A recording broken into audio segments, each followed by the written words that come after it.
Aujourd'hui, le truc s'intéresse à l'image vidéo, car nous devons l'admettre, cette technique envahit peu à peu la cinématographie. En voici donc quelques caractéristiques essentielles. Alors, au cœur de l'image vidéo se trouve le pixel. Ce petit carré lumineux qui est ici grossi 20 fois est l'élément de base à partir duquel on compose les images. Voici sa taille réelle pour ceux qui ont des bons yeux.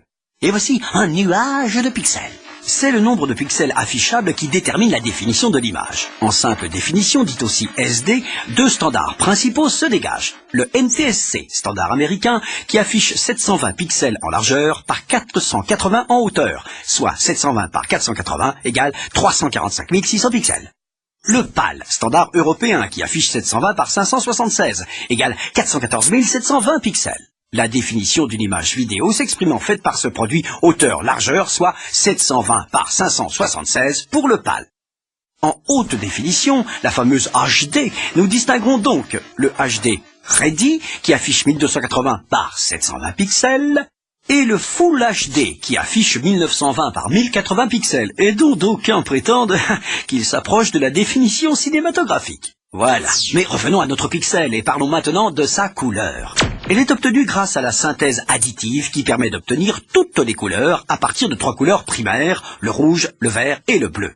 Identifiées par les initiales des mots anglais, R pour red, G pour green, B pour blue, ce système RGB est utilisé par la plupart des ustensiles vidéo qui reproduisent ou captent des images. Voilà qui paraît simple, mais qui ne l'est pas du tout.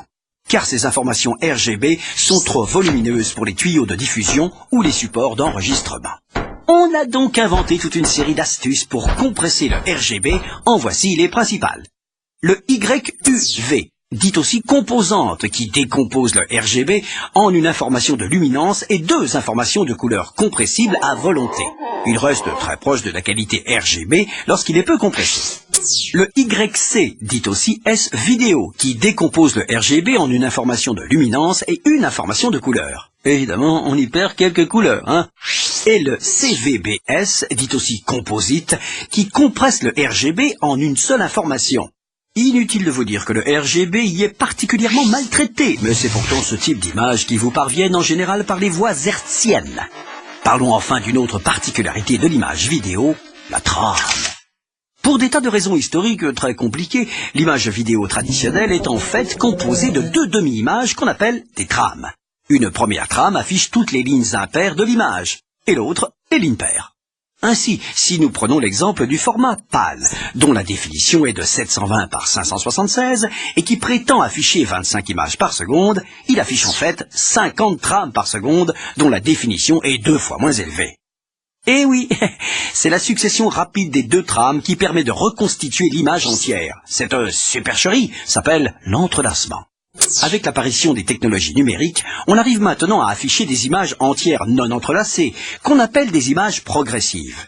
Mais la supercherie persiste, pour réduire certains coûts de fabrication par exemple. C'est pourquoi vous verrez apparaître sur les spécifications techniques du matériel high-tech les lettres P pour progressive ou I pour entrelacée, interlaced en anglais.